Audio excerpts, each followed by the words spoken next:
عورت اپنے شوہر کے سامنے حد درجہ اظہار زینت کر سکتی، جتنی کرنا چاہے کرے، جو کہ کسی دوسرے کے سامنے نہیں کر سکتی. یا اپنے باپوں کے لیے، باپوں میں کون کون آتا ہے؟ باپ، دادا پر دادا، نانا پر نانا، اوپر تک آبا و اجداد جو بھی ہوں. رسول اللہ صلی اللہ علیہ وسلم نے ایک نیک عورت کے بارے میں فرمایا، بہترین عورت وہ ہے کہ جب تم اسے دیکھو تو تمہیں خوش کر دے. تو شوہر کس طرح خوش ہوگا جب آپ اچھے کپڑے پہنیں گے، اچھا لباس کے ساتھ، اچھا زیب و زینت، زیور، میک اپ وغیرہ میں ہوں گے. لیکن بہت سی خواتین گھر میں تو کھانا پکاتے پکاتے کپڑوں میں اس قدر کھانے کی اسمیل آ جاتی ہے اور کچن میں پسینے سے برا حال ہو جاتا ہے، اور پھر جب شوہر گھر آتا ہے تو اسی حال میں استقبال کرتا ہے. اور پھر جب شوہر کو کھانا وغیرہ دے کے فارغ ہو کے جب اپنی سہیلی یا بازار جانا ہوتا ہے تو نہا دھو کے میک اپ وغیرہ کر کے نکل جاتی ہے، کیونکہ اب شوہر آ گیا گھر میں، وہ بچے سنبھالے گا، ہم ذرا آؤٹنگ پہ جائیں. تو یہ بالکل الٹ ہے اس حکم کے جو ہمیں دیا گیا. فرمایا بہترین عورت وہ ہے کہ جب تم اسے دیکھو تو تمہیں خوش کر دے، جب تم اسے کوئی حکم دو تو تمہاری اطاعت کرے، اور تمہاری غیر موجودگی میں اپنے نفس اور تمہارے مال کی حفاظت کرے. یا اپنے شوہروں کے باپ کے لیے، شوہر کا باپ جیسے سسر، شوہر کا نانا، شوہر کا دادا، شوہر کا پردادا، شوہر کا پردادا، اوپر تک آبا و اجداد. یا اپنے بیٹوں کے لیے، بیٹوں میں بیٹے، پوتے، پڑپوتے، نواسے، پڑنواسے، نیچے تک سب آ جاتے ہیں. یا اپنے شوہروں کے بیٹوں کے لیے، شوہر کے پوتے، شوہر کے نواسے، نیچے تک، یعنی ستیلے بیٹے بھی. اس میں شوہر کے بیٹے اور ان کے آگے بچوں کے بچے بھی سب آ جاتے ہیں. یا اپنے بھائیوں کے لیے، سگے بھائی، ستیلے بھائی، رضائی بھائی، تینوں اس میں شامل ہیں. یا اپنے بھائیوں کے بیٹوں کے لیے، سگے بھائیوں کی اولاد، ستیلے بھائیوں کی اولاد، رضائی بھائیوں کی اولاد، یعنی بھتیجے، بھتیجوں کے بیٹے، پوتے وغیرہ. یا اپنی بہنوں کے بیٹوں کے لیے، سگی بہنوں کی اولاد، ستیلی بہنوں کی اولاد، رضائی بہنوں کی اولاد، یعنی بھانجے، بھانجوں کے بیٹے، پوتے وغیرہ. یا اپنی عورتوں کے لیے، قابل اعتماد اور باکردار عورتیں. نبی کریم صلی اللہ علیہ وسلم نے فرمایا، لا تباشر المرأة المرأة، پہلی طاقت پیش ہے، ٹھیک کر لیجئے. لا تباشر المرأة المرأة فتنعتها لزوجها كأنه ينظر إليها، کوئی عورت کسی عورت کے جسم کے ساتھ جسم نہ لگائے. بعض اوقات لوگ حد کر رہی ہوتی ہیں لڑکیاں ایک دوسرے کو، تو اتنا زیادہ چپک جاتی ہیں ایک دوسرے سے، یہ بھی درست نہیں. اور پھر اس طرح بھی کہ وہ اپنے شوہر سے اس کا حلیہ بیان کرے، یعنی جس طرح وہ فیل کرے اس عورت کو، پھر گھر جا کے اپنے میاں کو اس کی ساری تعریف کر کے بتائے کہ گویا وہ اسے دیکھ رہا ہے. یا تمہارے دائیں ہاتھ جن کے مالک ہوئے، لوڈیاں اور غلام مراد ہیں یہاں، لیکن جو گھریلو ملازمین ہیں یہ لوڈی غلام میں شامل نہیں ہوتے، ان سے احتیاط برتنی چاہیے. گھریلو مرد ملازمین کے ساتھ گفتگو میں محتاط رویہ اختیار کرے، جیسے ڈرائیور ہو، چوکیدار ہو، ان کے ساتھ بہت ہنس ہنس کے بات کرنے کی ضرورت نہیں. مذکورہ بالا تمام رشتوں کے سامنے زینت کا اظہار کرتے ہوئے ان کے مقام اور احترام کو پیش رکھیں.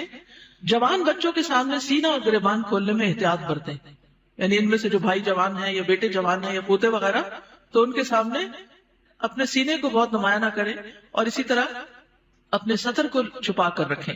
سیدنا انس بیان کرتے ہیں کہ نبی کریم صلی اللہ علیہ وسلم فاطمہ رضی اللہ تعالی عنہا کے لیے غلام لائے جو آپ نے ان کو ہبہ کر دیا. انس رضی اللہ عنہ نے کہا کہ فاطمہ پر اس وقت ایسا کپڑا تھا جب وہ اسے اپنے سر پر اوڑھتی تو ان کے پاؤں تک نہ پہنچتا، جب وہ اسے اپنے پاؤں چھپاتی تو سر پر نہ رہتا. یاد رکھیے وہ پاؤں بھی چھپا رہی تھی. جبکہ نبی کریم صلی اللہ علیہ وسلم نے ان کی یہ الجھن دیکھی تو فرمایا، بے شک تمہارے لیے کوئی حرج نہیں، تمہارے سامنے صرف تمہارے والد اور تمہارا غلام ہے.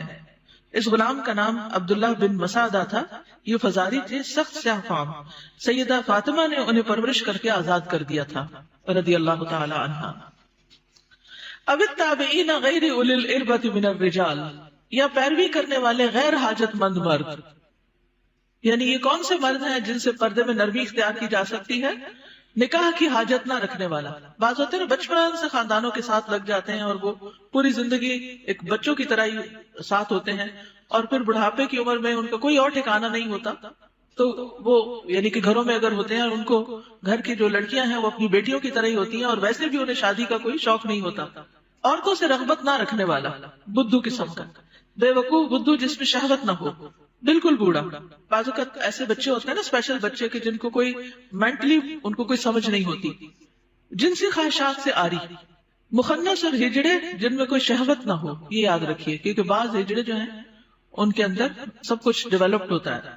لیکن ان افراد کے سامنے زینت کا اظہار کرتے ہوئے بھی احتیاط کا دامن نہ چھوڑیں، پھر بھی محتاط رہیں۔ غیر اولی الاربا سے مراد وہ بے خبر ہے جس میں شہوت نہ ہو، یہ سیدنا ابن عباس کا قول ہے۔ اب الطفل الذین لم یظہروا علی عورات النساء، یا وہ بچے جو عورتوں کی چھپی ہوئی باتوں سے ابھی واقف نہیں ہوئے، نابالغ بچے جن کا جنسی شعور بیدار نہ ہوا ہو، جو کم عمری کی وجہ سے عورتوں کے حالات اور مخصوص اوصاف سے واقف نہ ہوں، جن کو کوئی سمجھ نہ ہو پیریڈز کیا ہوتے ہیں، اور یعنی ابھی ان کی عورتوں سے متعلق جو خاص باتیں ان کو سمجھنا ہو۔ ابن کثیر کہتے ہیں جب بچہ بالغ ہو یا بلوغت کے قریب ہو اور ان چیزوں کو جانتا پہچانتا ہو، بدصورت اور خوبصورت عورت میں تمیز کر سکتا ہو، یعنی جس دن بچہ یہ کہ نا ماما وہ بہت خوبصورت ہے، تو اسے عورتوں کے پاس نہ آنے دیا جائے۔ یہ ابن کثیر کی تفسیر ہے۔ کسی خاص عمر کی یہاں قید نہیں، بچے کی سمجھ کے مطابق احتیاط سے کام لیتے ہوئے زینت کا اظہار کرے۔ لیکن افسوس ہوتا ہے ان خواتین پر جو اچھے بھلے جوان لڑکوں کو گلے لگا لیتی ہیں، یا ان کے سر پہ ہاتھ پھیرنے لگتی ہیں، یا ہاتھ ملانا شروع کر دیتی ہیں۔ یہ بھی اس حکم کے منافی ہے، چاہے بچپن سے اس بچے کو آپ نے پالا ہی کیوں نہ ہو۔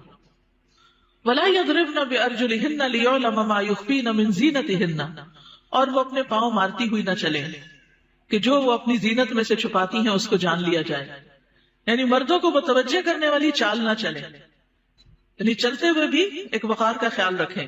جھنکار والی پازیب نہ پہنے، یعنی پاؤں کا زیور ایسا کہ جو چن چن کرے اور بازار میں دوسروں کو متوجہ کرے وہ نہیں پہنے، باہر گھر میں پہن سکتے۔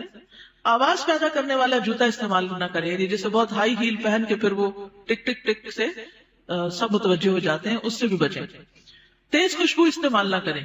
ابن کثیر کہتے ہیں اس ممانعت میں ہر وہ چھپی ہوئی زینت داخل ہے جو حرکت کرنے سے ظاہر ہو جائے۔ اسی ضمن میں عورت کو خوشبو لگا کر باہر نکلنے سے بھی منع کیا گیا ہے کہ لوگ اس کی خوشبو محسوس کریں۔ زمانہ جاہلیت میں رواج تھا کہ عورت جب راستے میں چلتی اور اس نے پاؤں میں پازیب پہنی ہوتی جس کی آواز سنائی نہ دیتی تو وہ اپنے پاؤں زمین پر اس طرح مارتی جس سے مردوں کو پازیب کی جھنکار سنائی دیتی، تو اللہ تعالیٰ نے مومن عورتوں کو ایسا کرنے سے منع کر دیا۔